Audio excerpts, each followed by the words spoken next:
Hi, this is Everett, Everett's Watercolors. Welcome to my studio. And today I'm going to do a watercolor painting demonstration. I'm live today on Facebook, Twitter, LinkedIn, YouTube, and I'll be later on, I'll put a replay on Instagram. And in the studio today with my wife, Gloria. Hello. And she'll be monitoring the broadcast. I've got the chat room live, so you can make comments and give me comments and some thoughts and some questions, and I'll get back to you as soon as I can. Also, subscribe to my channel if it's your first time here, and give me a thumbs up and a like, and I appreciate that. It helps with my rating. And by subscribing to the channel, you'll get a notification each week of my next video. All right. Well, the topic I got a couple a little trivia here. Today, this is over my 100 broadcast. I went back and looked into my history book, and I started live broadcasting back in November of 2021, and that was because of the epidemic and so forth. And I've been on every week since then. So at the end of last year, that was about 110. The first year. So right now, 112. So today is my 113th. Today was my 113th broadcast live, and I've been on every one of them with. I've been on every one of them with my wife Gloria. Now all these videos are on my YouTube page, Everett's Watercolors on YouTube, and you can go in and look on there, and you can find all my videos. I've got over 500 videos, but the live broadcasts are on there. And I've also got them on my website, everettswatercolors.com. So there's a couple of places you can go look at some of my previous videos. So there's a lot there to learn, a lot there to show you. But today we're going to start with something new. A subject I have today is going to be texture. And I've got took an interesting photograph over the weekend, and I'm going to go ahead and paint some of that. So let me go to my painting table, and let me get started on it. Today, this is a photograph I took over the weekend. Now this is really a perfect example of nature. I got all these leaves down here. Of course, it's fall, winter time, and all these leaves on the ground. And I've got some old logs up here, pieces of wood laying around, and so that's the subject matter. I want to get texture in the leaves, and texture up here in these old logs and trees. And you can even see, if you look real close, you'll see some pine needles on the ground. So there are lots of texture there to play with. Lots of texture. And I'm going to show you how I'm going to paint that, hopefully with a little demonstration today. What I did though, before, this was just a rough photograph. What I did was I went in, I tried to modify the photograph a little bit. I moved this log here, move it up closer to here, and I added another one down here so that I went to my Photoshop program, and I moved this one log down here closer so I have an overlap, and I added another stump down here in the foreground, okay? To give me a little more emphasis, maybe a little more interest in the painting. So from that, I went ahead and did a design drawing, and you can see here that's my design drawing. I moved the log, this log down here overlapping, and I added in this stump here in the foreground. Okay, I'm not gonna paint this little green leaves and so forth today. I'm not going to put that in there. It's just added detail I don't need to have. So then I took the design drawing, and I went ahead and did a real quick value study to show you where my lights and darks will be. So the light areas, now if you look at the design, this is really an S design. If you go into the painting, go in, and it curves up, and it forms an S. So that's S configuration, basically, with some lights and darks. Okay, so that's kind of my plan with the photograph and also the drawing, and then this final value sketch right here. Okay, those will be on my website, everettswatercolors.com. You go to Everett's Watercolors and go into my Fun with Watercolors page, and they'll be there. Also, I brought back a couple samples of what I picked these right off the ground, right there while I was painting and taking photographs. So here's my inspiration. You can see there's some pine needles there that I brought in, and also these beautiful leaves, different sizes and shapes and colors, and Anyway, so I always bring something back to the studio. Now, the way I store leaves, and these will stay like this for a long time, is I took a storage bag and I put a paper towel in there for any moisture or whatever, and I just stuck them in there and I just close them up, and I can put this aside, and this will be like this for a couple of years. I've had leaves like this in a storage bag for several years, 3 or 4 years, and they're good references for shapes and sizes and so forth. So I recommend that to you. Now, when I was out there doing plein air, I did a quick plein air sketch, and this was a little bit just to practice on the texture on location. Actually, when I did this, I didn't have a table and a chair. I was standing up, and just had my sketch pad here, and I had my travel kit with me, my Everett Watercolors travel kit, and I just had a brush and some paint, and I just went ahead and did this. So this was just a rough outline of what I saw. Okay, now so that gives you some ideas of how I want to paint this today. So I transferred my design to a quarter sheet of watercolor paper. This is a 300-pound Gemini cold press watercolor paper, 300 pound, nice and heavy. It measures a quarter sheet, which is 15 inches long and 11 inches wide, 11 by 15. Okay, that's a lot of paper to cover. Okay, so let me go over and show you my palette here. I'm going to be using, well, I'm going to be using my palette and bottle dot sprayer, which is available on Everett Watercolors with a white top, and I use that to wet my palette. Use that to wet the paints down on my palette. It keeps them nice and moist. So I use the spray bottle, and I'll be using it. I can also use it to put texture, and it comes with a companion fine mist with a black top. Exclusively, are both sold exclusively on everettswatercolors.com. Okay, so the colors I'm going to be using today for the ground, basic ground work, I'm going to be using a little bit of burnt sienna and yellow ochre. Those two colors down here in the bottom.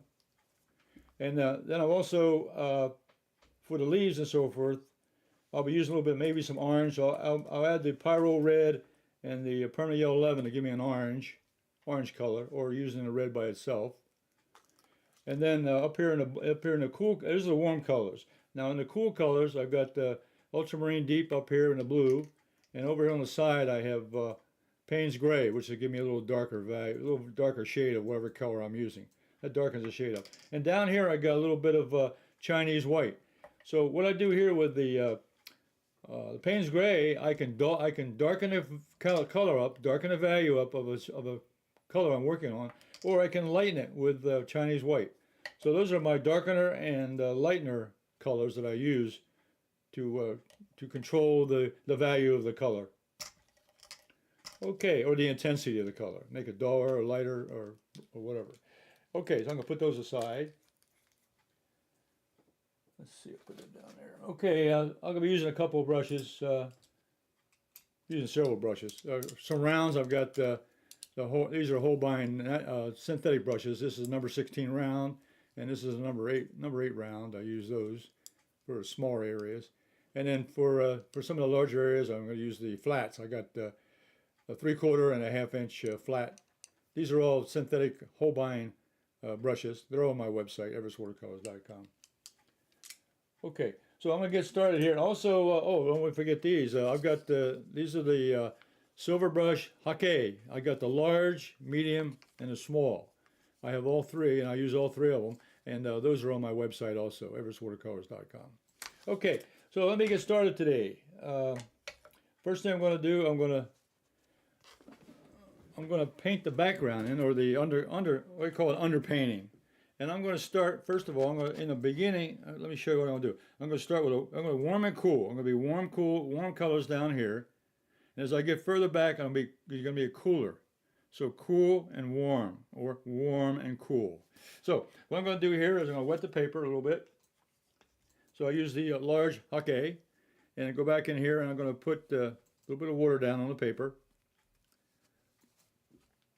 And I'm going to go here and I'm going to cover the, remember I mentioned the S formation? Well, I'm really wetting the S part of the configuration.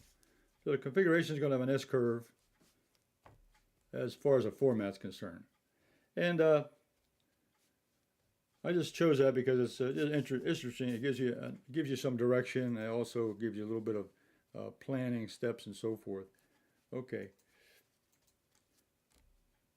Okay, so I wet the paper with just plain water, and then I'm going to pick up some color now. I'm going to use the two brushes here. I'm going to use a large and a small Ochre, and I'm going to start with a warm color. I'm going to start with a warm color down here. So, okay, I'm going to mix up the warm colors. So I'm going to use a little bit of yellow ochre with a lot of water. Maybe a little bit of yellow, maybe a little bit of permanent yellow. But I want this to be a very light color. Maybe a little burnt sienna in there. So I don't like to use the same color. I mean, just one color. I like to use a little mix. So I'm going to put down here at the bottom. I'm going to put in the warm color, and I might leave a little white paper showing. But again, I can overlap some of these darker areas. So right now I'm just putting the base coat in under painting, just to get the mood here a little bit. I'm going to start with this is the warm color I'm using here, warm with the yellow ochres. And then I'm going to start getting into the cooler colors. I'll use the small Ochre, and I'm going to pick up a little bit of that ultramarine blue. I don't want it to be blue, so I'm going to use blue. It'll be like a bluish gray. So I'll pick up a little more. I'm going to pick up a little bit of burnt sienna, put it in with that blue. I'm going to get a nice cool gray. So by putting the mixture of blue and brown together, I'm going to get a little more blue. So I keep coming over, get a nice mixture here. And I don't want it too dark. Just want a nice light color. So then I go in here now. I wet this before, and I'm going to put this in now across the top here. And coming down here, and this is just going to be, like I say, there's under painting. This kind of sets the mood. It sets the texture and the tone for the painting.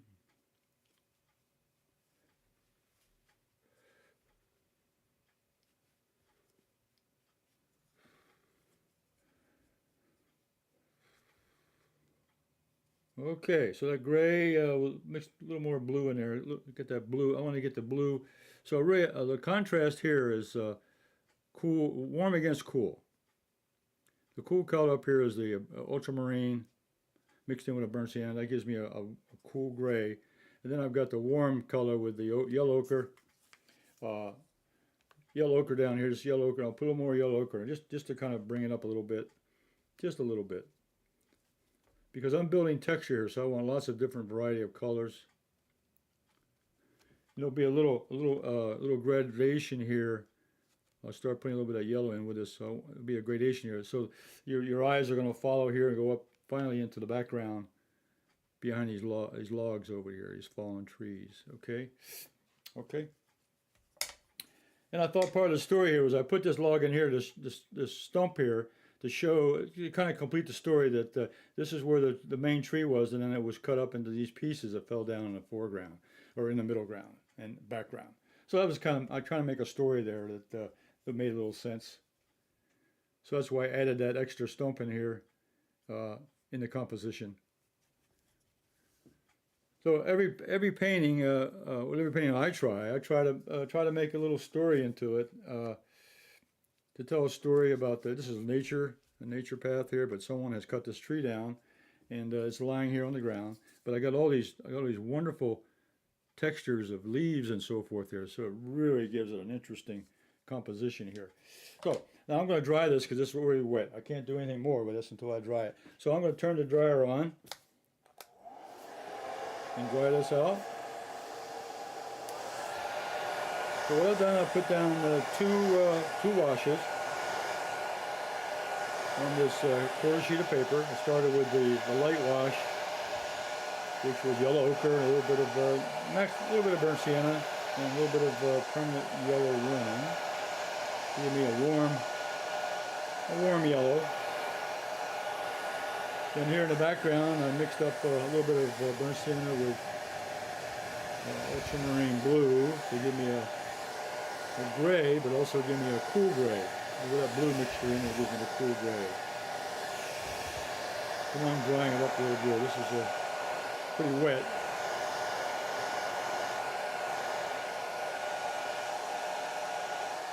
So this will take probably another minute here to get a little more power here on the dryer.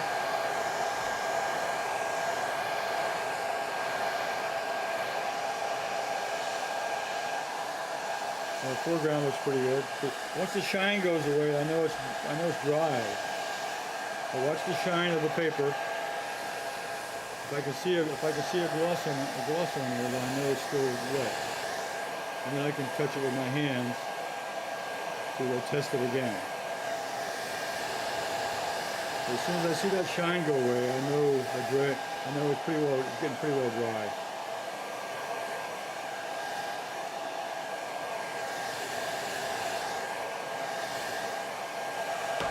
Okay, now I test with the back of my hand. If it feels cool, then I know it's dry. Use the back of my hand. Okay, that's dry. I use the back of my hand because the front part of your hand has got more calluses, but back here is more sensitive to wet and cool and warm with the back of your hand. It's more sensitive on the back of your hand. Okay, that's dry enough.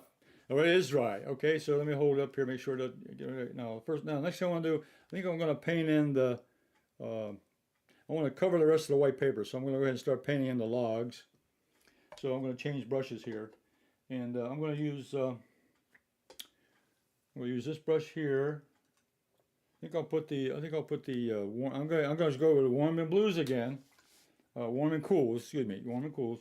So I'm going to start with the warm color. I'm going to use a little bit of burnt sienna again. That's warm. That's a warm brown. And mix that in with a yellow ochre. That'll give me a nice warm color. And I'm not following the photograph. The photograph's got colors on it, but I'm not following it. I'm going to go use my own. I'm going to start with this old stump over here. So I'm going to go ahead and put in the part here that shows the word where this was cut. And so this is the top of that old stump I added to this composition from the photograph.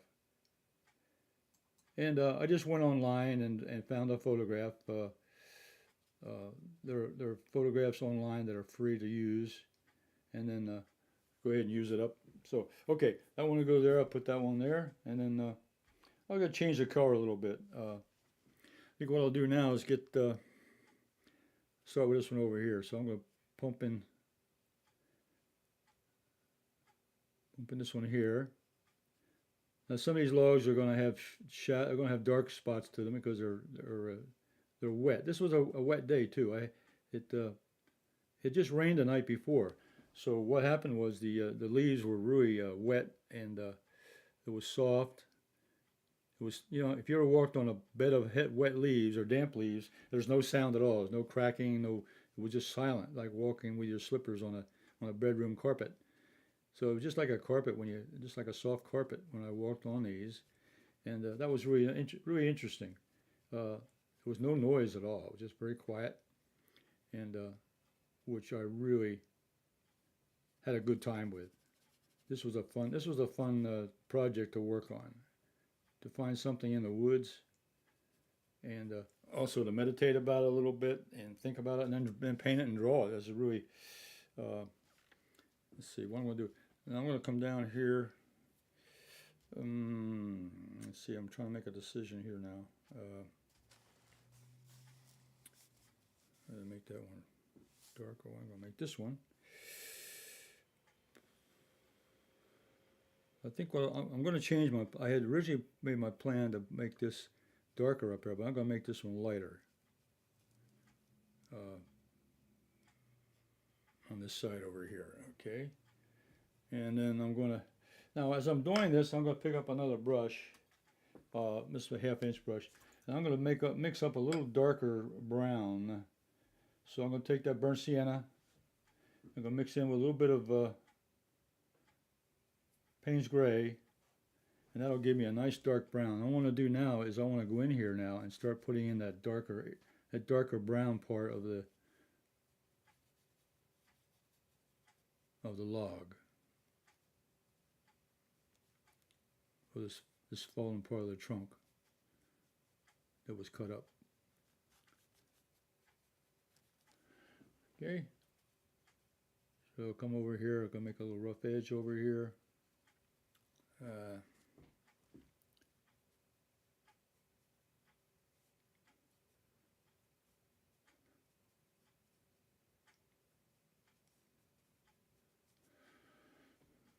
Okay, so I'm putting in the actual.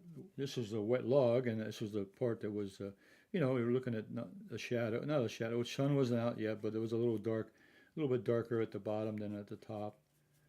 So I'm kind of emphasize that a little bit, and not making it all solid. I'm not going to make it solid black, but a dark color. And then I'm going to come around here as the end of the log. I'm going to use a smaller brush, so I'm going to pick up another. This is a number 6 round.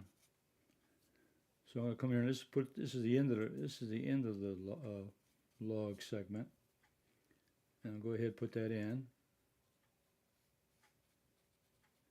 And I don't want to have any smooth edge. I want to make a rough edges because it was cut, but I still want to show roughness.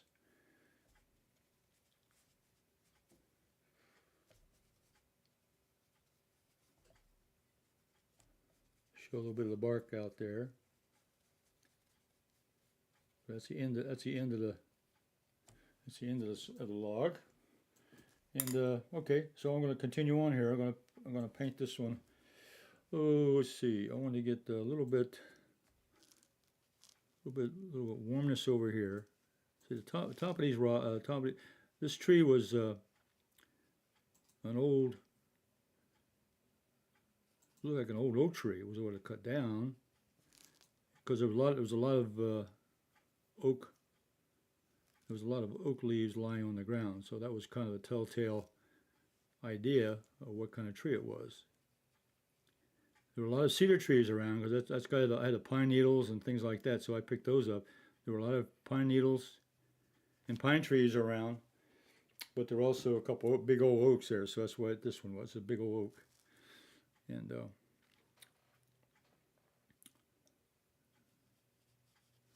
I'll come down here. This was a log facing this way. So I got one log facing, and this one's facing toward me. This is the front of it. So I'm going to make that. It was cut off and it was dark, so I'm going to make this one dark. So a little bit more of that Payne's gray mixed in with that burnt sienna. That roof, boy, that's really dark. Don't want to make it black. I don't want to make it black. I want to make it a dark brown. And the edges here with the bark. So now I'm painting this front edge facing toward me when I took the photograph.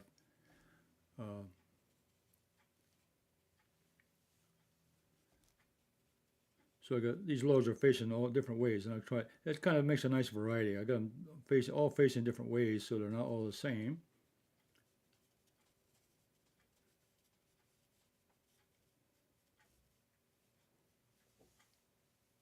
Okay, and this one was not exactly a perfect round. Okay, let me see. I'm gonna, yeah, let me get this dark one in over here. This one was dark at the bottom here.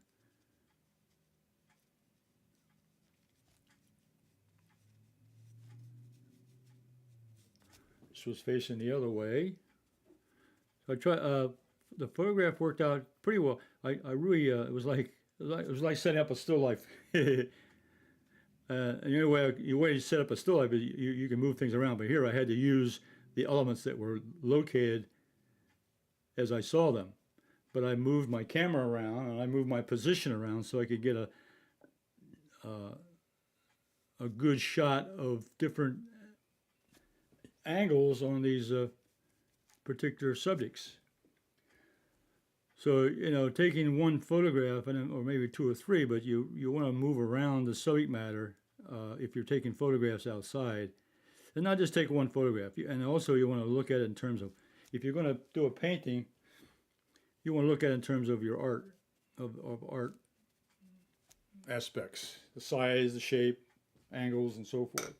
So, you know, it makes it a good exercise in design, is to find something. Outside here, I'm going to make this side lighter. And I'm also, if you'll notice, I'm making light against dark too. That's something else. A warm against cool. So I'm trying to do that. I'm trying to do that part. That's part of the art that I'm trying to do here, is make this an artistic piece, not a realistic piece. I'm using real objects, but I'm also designing how I want to show them. And that's part of the art of design, is to take a subject matter and then design it so that it is artistically pleasing and not necessarily realistic. These colors are different than what I saw, and so I want to change that. And then I changed the shapes are about the same. I used the shapes from the photograph that I saw. But also the direction they were facing, I also try to stay with that, a little bit of reality on that, because that's how I show you the photograph. That's just exactly how they were located. But as I said, I moved this log here up closer so it would overlap, and it makes more sense when you do if you set up a still life in your studio. It's better to have your objects overlapping. That way you get a little more dimension and a little more interest in the subject matter. So these are all located just like they were in a photograph. But this one here, I moved forward so it would overlap this one. That's the only thing I changed, and I added this one on the left side over here, on the right side over here. Okay, let me see. I'm gonna get a bigger brush now. I got the 3/4 inch brush now, and I'm gonna go in and I'm gonna mix that burnt sienna and a little bit of Payne's gray. A little more burnt sienna, a little more water. Okay, nice dark brown.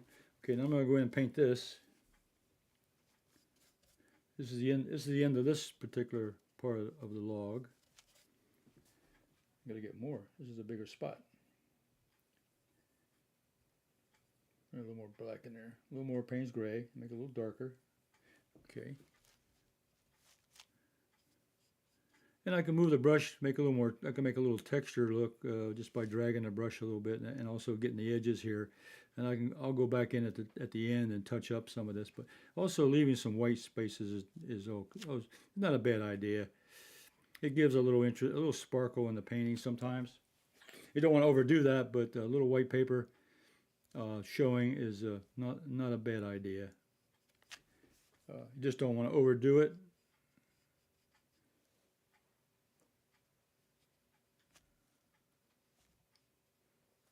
Okay, this is the rough end of this one here, and so this is part of the texture. I'm really getting these colors in here to. Then I'll play a little bit with texture, because that's what I want to emphasize today is texture. But you got to realize that these are elements of the painting, and I'm blocking in the colors that I see.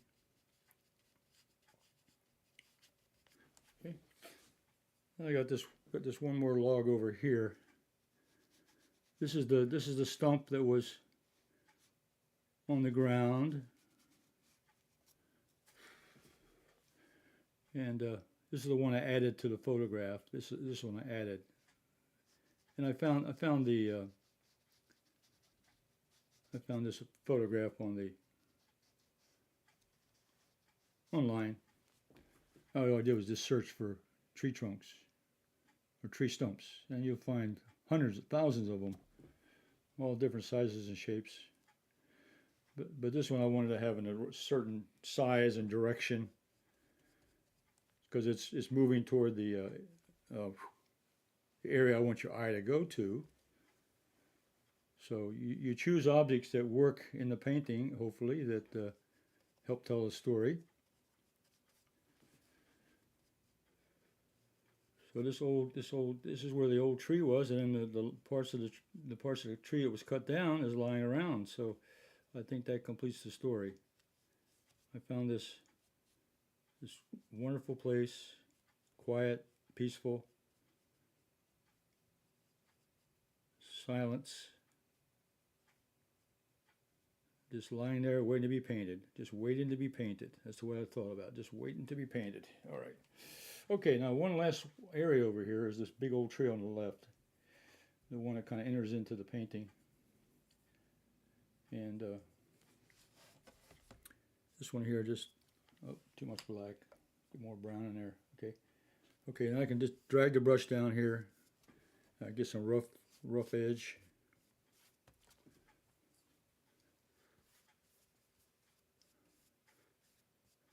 Use a rough texture.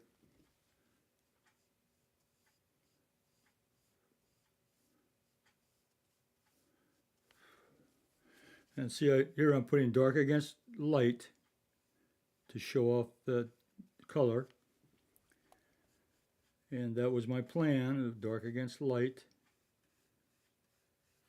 So whatever color you're using, you want to try to use the contrast of values, dark and lights, also colors. Here I'm using the orange color and the blue color here to work against each other. They're contrasting colors, blue and orange. Let's see, I want to take this round brush a little bit. I'll come down here and move this. Do a little brush stroke down here at the bottom.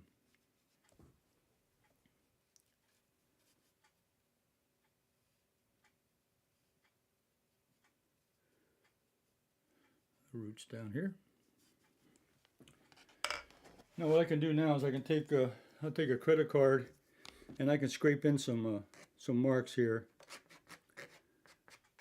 Give a little character.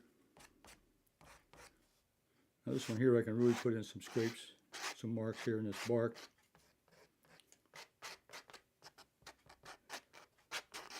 Scraping that off.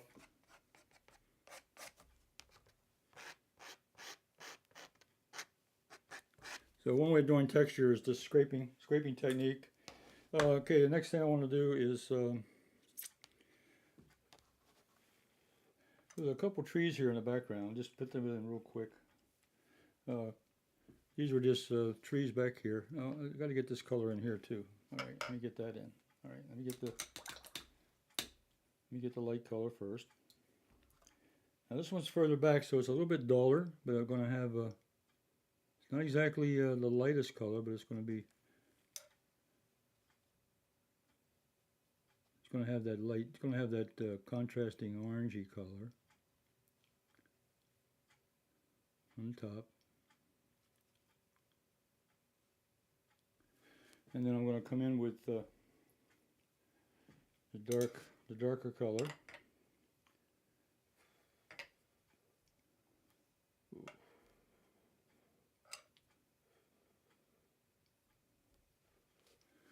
And this is all, I'm going to put dark against light right here. This is the shadow part of that. We'll call it a stump or log.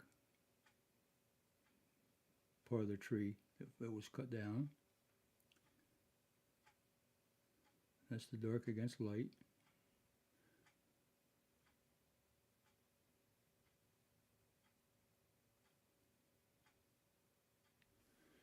Okay, and then I've got a dark spot. Let dry a little bit. Okay, I can also use that same color now. I think what I'll do is put that in here, because this is not exactly darker, but it was darker than the light area. So I'm going to put a little bit. It's like a little shadow down here.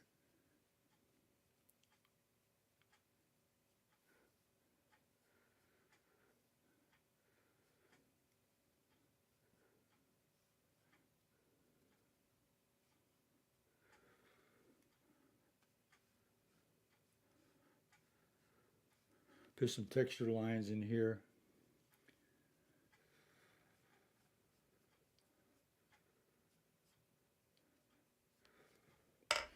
And I'm going to use my finger here just to smooth out some of that. I don't want it to be real be real defined. I just want them to be irregular. Even on here, just using my finger, move it back and forth on that line I just made with the brush.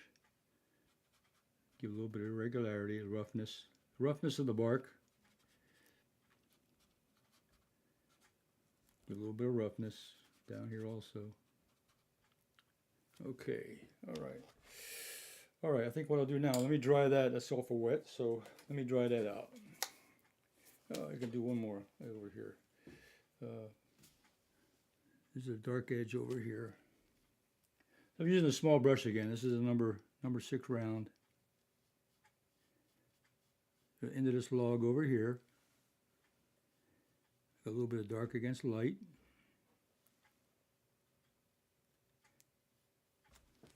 Over that side. And I can also do this one over here. I'll get this one started over here. This was dark. This dark end. I'll let that dry before I bring it into the other side, but I can get this part done. Get part of it done, then I'll match it up when I get done. Okay. All right. Let me go ahead and dry that up. So now what I've done is I've put the colors on the logs. I use the warm color with burnt sienna, a little bit of, let's see, I add just a little bit, burnt sienna, I put in just a little bit of, a touch of yellow ochre with that. And then on the dark side, I use the burnt sienna and I put in Payne's gray to make the dark brown. Those are the shadow sides and the different parts of the log.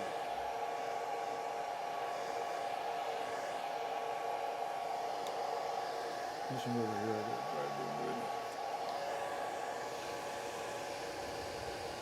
You can tilt it a little bit, tilt the paper a little bit to get it to warm.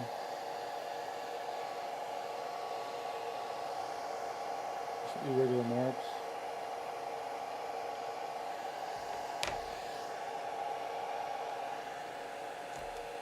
I'll tilt the paper again, it's still wet.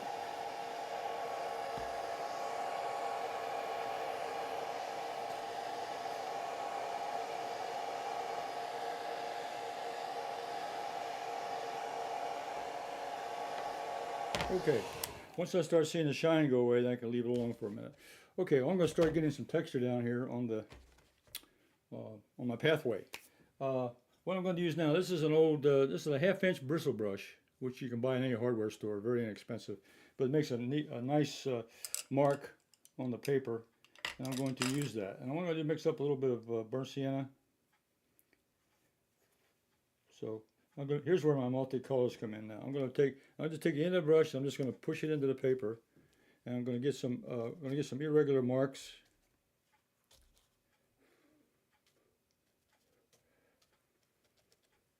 These will indicate leaves here on the ground. Okay, now I'm going to pick up. Going to mix a little bit of orange now. So I got yellow lemon. And I'm mixing it with a little bit of Pyrrole Red. That'll give me an orange color. I don't want to get too carried away with that, but it'll give me a mark.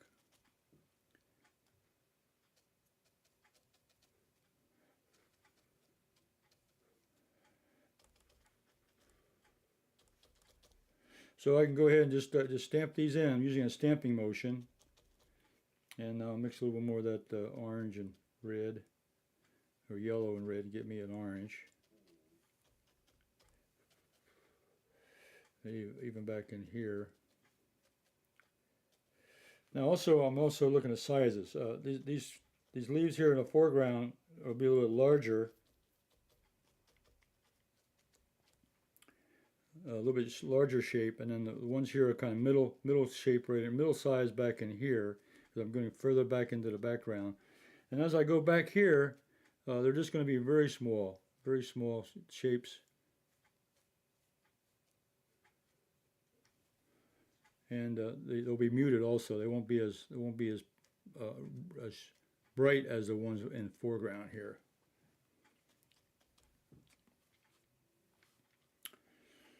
Let's see. I'll use another brush too. I'll take this round brush, and I can go in now. I can put a little shape to those marks I put down. Just put little points to them a little bit, make it look like leaves. So I'm using a pointer brush now, loaded with a little bit of burnt sienna and some darker colors. I use a little bit of that darker mix I have with a little bit of Payne's gray. But there was some dark leaves in there also. There was lights and darks. And then I'll put a little more of that orange. Wash out the brush, pick up a little bit of orange.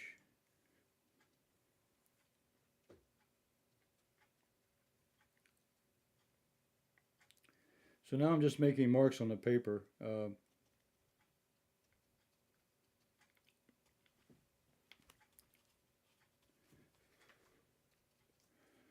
And up around this stump over here, I can put some color.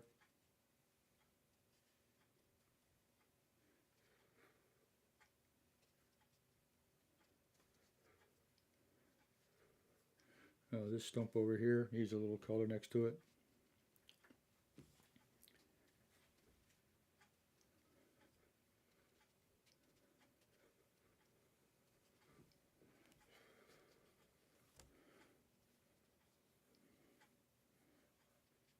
Now I picked up a little bit of, by accident I picked up a little bit of yellow, a little bit of permanent yellow. So I'm going to go ahead and put that in there, a little bit of yellow. So now I'm improvising now the colors that I see.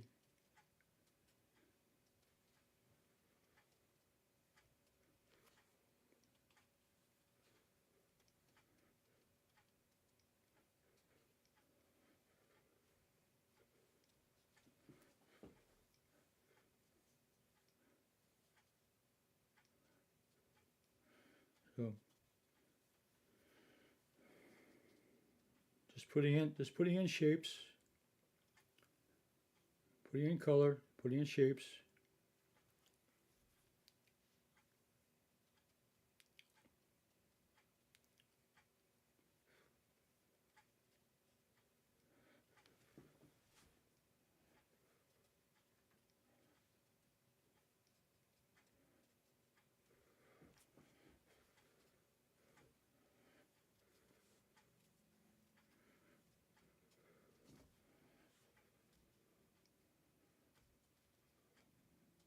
Burnt sienna, a little bit of red, a little bit of orange, a little bit of yellow,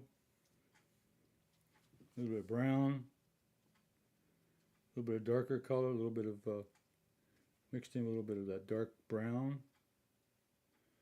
So, because some of those leaves were getting darker.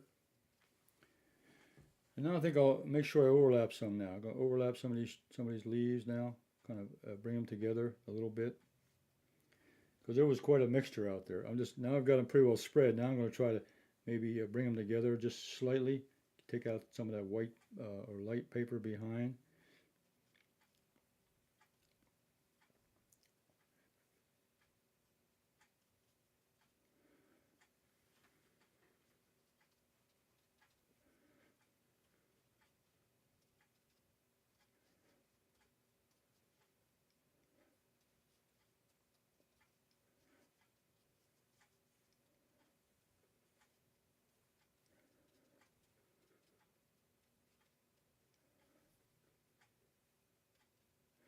I'll pick up some of that red now. There's a little bit of red to sparkle.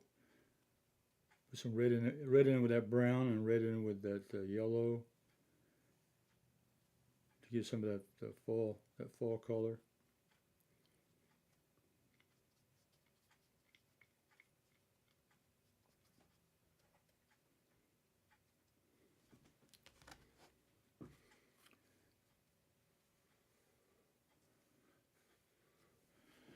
Okay, now I'm going to put there's some background trees there, but I don't want them too dark.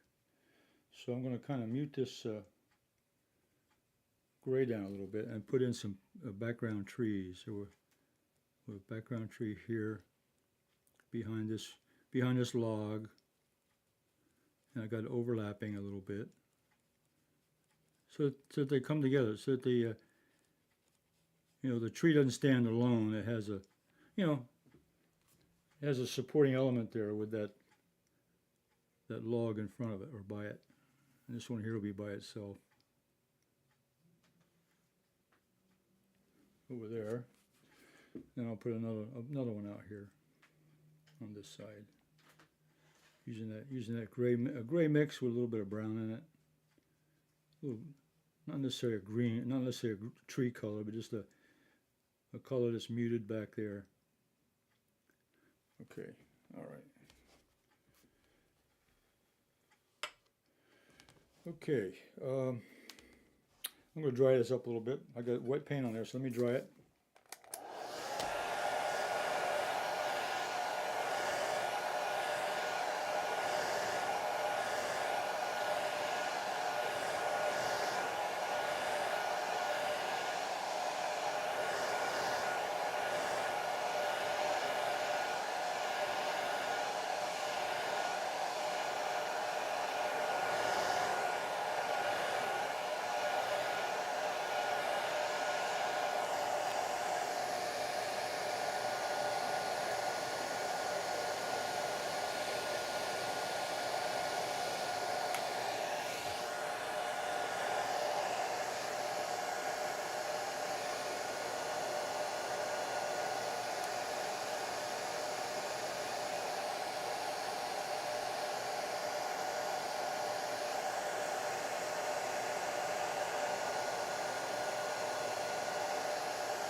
Okay.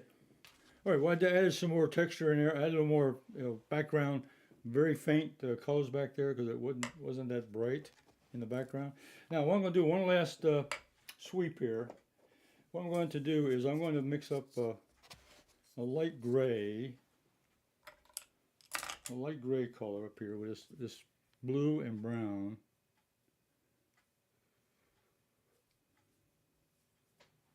That's a light gray with a little bluish tint to it. Okay, and I'm going to go ahead and put in a little more color back here. And I'm going to knock down some of the brightness of those lighter colors. We'll still be able to see the shapes back there, but they won't be so. I don't want them so defined. So they're just going to be an indication to something back there. And these bright colors here, I'm knocking them down just a little bit.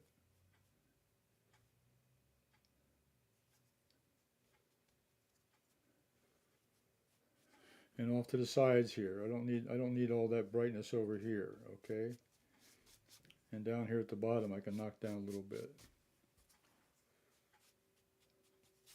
Just a little bit. Okay, now the center part is really the area I want to get some more little more not contrast, but a little more definition. And what that means is I want to give another coat, another glaze. I'm going to glaze a light brownish, a little bit of burnt sienna, ultramarine. It's going to be a warm. It's going to be a warm mix down here, a warm mixture. I got the cool mix back there, but now I want to get a warm color down here. So a little bit of yellow ochre, a little bit of burnt sienna, and lots of water. Okay, so I'm going to come in here now. I'm going to put in this will kind of bring some of that colors together. I'm going to leave some spaces uncovered.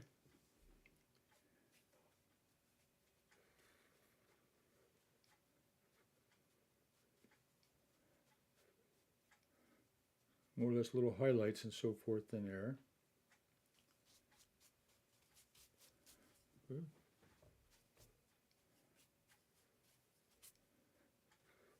Okay, one area I want to clean up, I'm not clean up, but add up, is to add on, there's a little bit darker edge on this stump back here.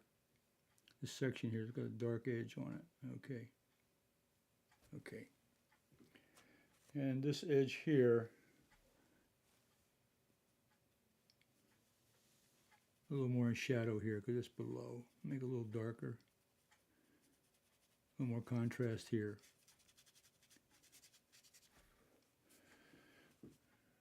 And also over here, I'm going to go more contrast here. Especially the bottom, but these areas were wet and also much darker. And make them look like they're lying in the leaves. And what I'm going to do here, though, is I'm going to take some of that mix and I'm going to bring it together here.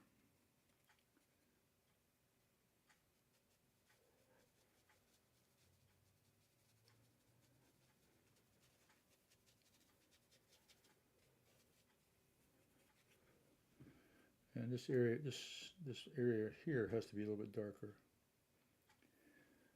The end on this one. This end of the log was darker because it was wet and it was also in shadow.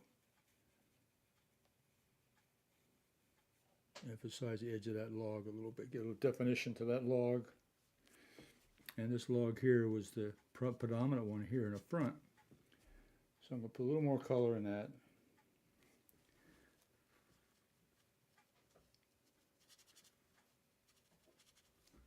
I can knock down some of those edges. Yep. Pardon my head if my head got in the way, but I was really excited about this one edge over here.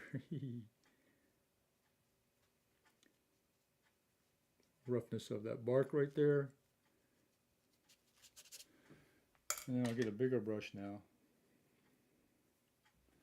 and bring down some of that darker color. This is really the darkest part of the painting was right here.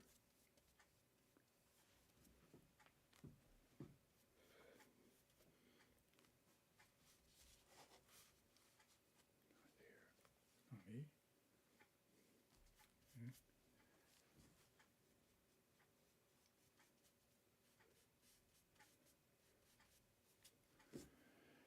Okay, and a little dark on the edge of this tree over here.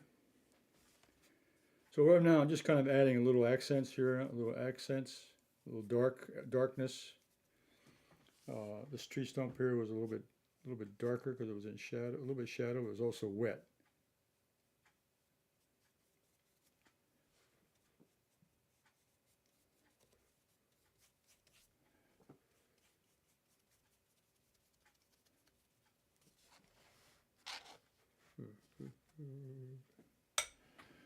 Okay. I'll tell you, this could be a difficult subject to master. I'm going to get even a little bit darker here in the foreground. There's one more last value change.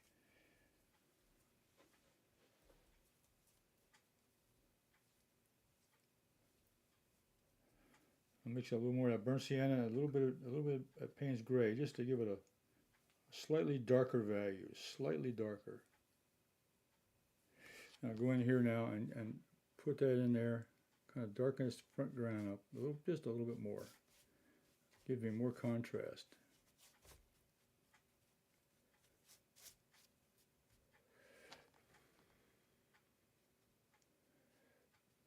I don't want to take away too much of the lights, because that's where the real excitement part is, the lighter areas. Okay.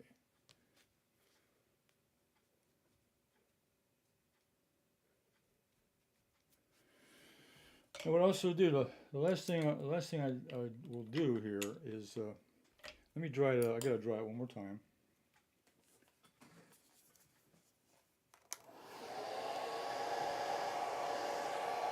So I add a little more value up here in the foreground. I'll leave the background alone. It's cool back there. It's okay. It's cool.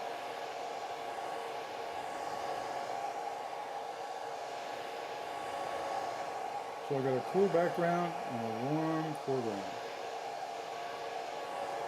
Cool against warm. And the tree sections I've got a warm and a cool combination.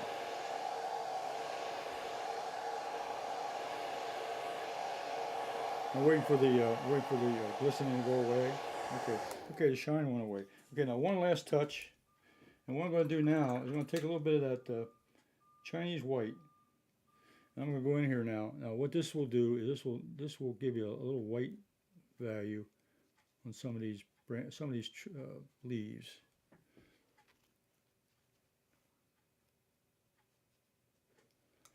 And that'll be another texture item in the. This will dry much lighter, but it dulls down what's there. It'll dull it down, give it a different color, a different shade.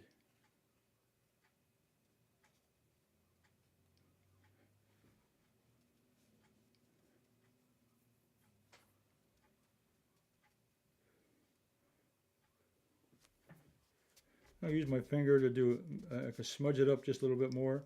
The finger is another good technique to use to spread the paint out, smear it, so it doesn't look like a glob. Helps change just a little bit more. Okay, all right. I've had enough fun today, so let me let's put a mat around this. Let's put a mat around it. I think what I'll use a dark mat, a dark blue around it, against that warm color. Aha.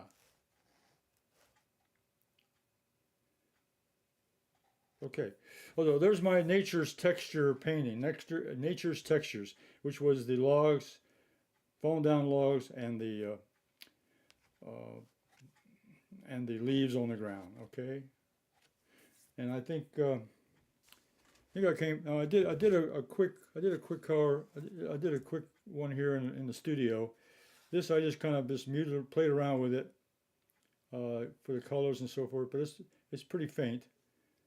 But that's kind of the approach I was taking. I wanted to get a little more color in the final painting. So this was kind of a preliminary painting practice.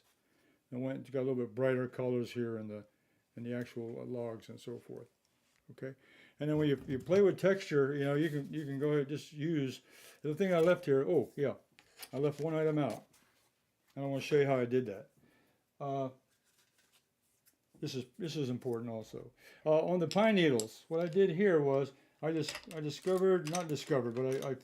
remembered a technique I used a long time ago, and I haven't used it recently. And let me mix up a nice color of pine needles. The pine needles were a bright orange, not a bright orange, but they were orangey. So I'll use this puddle here with a little bit of red in it. And maybe some burnt sienna.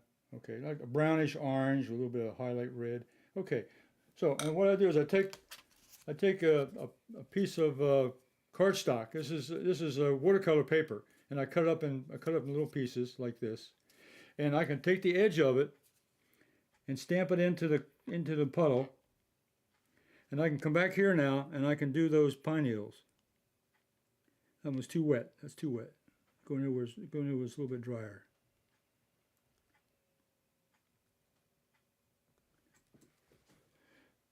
So this is that's why I left a little bit of this open area here, because I wanted to put in some of these lines to tie together some of the painting here. So now these are pine needles just by using the edge of the card. I'm stamping it into a wet mix here, a wet puddle. Then I come back and I come into and just stamp it down on the paper, and I change the angles. And this is the last thing. This is why I left some of those areas really open wide, and I had forgot that for a second until I looked at the photograph. Not photograph, but I started looking at the painting. You'll see here I practiced a little bit of the making the pine needles on this particular practice sheet. So, you know, when you do a painting, you practice different techniques and then find out which one you want to use in the actual final painting. And this is what I did. So this is how I did the pine needles. And most of the pine needles are here, which you can see. I can put some up around this tree. It's still a little bit damp. It'll be okay. It'll smudge a little bit. That's all right. Give a little blur over here. A little blur. That's fine. So you can kind of fill in some of the empty spots with pine needles, and that's exactly what's in the photograph also. Okay, and maybe one or two more over here, just to get the idea. Okay, all right. So putting those pine needles in would kind of liven up the painting a little bit and give it some more give it some more texture. Today's lesson or the demonstration is about texture. Let's put that mat back on. Won't make much difference, but I wanted to complete the painting. Put that back here in the center. Okay. All right. So there's my painting on nature's textures, and I used the brush. I used the for the leaves. I used this Bristle brush, which I thought was very interesting, and the rest were all just using brushwork. But now getting down to the pine needles, I just used the edge of a piece of watercolor paper, cut it up in different sections. Okay, let's go back to my main camera. Gotta get this out of the way. Excuse me. All right, I'll be right there.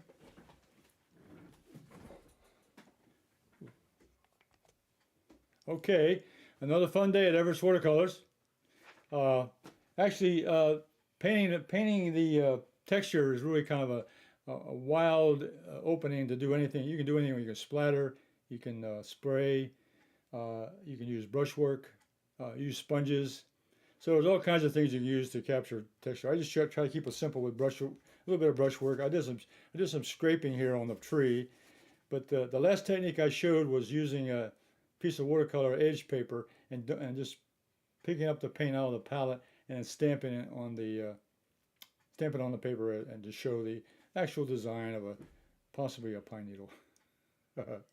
But the key to that was I practiced on another sheet of paper. I'll show you my practice sheets before I did the actual painting, and that's always a key. Do a little practice. I'm going to be on later. I'll be on next week on Thursday at 2:00 p.m. Eastern Standard Time, and I'll be on this evening, whatever's Simply Drawing with Everett at 7:30 p.m. Eastern Standard Time. So join me then, and I'll see you then. Remember, all my videos are on YouTube. So you go on to Everett Watercolors on YouTube, and you'll find my videos.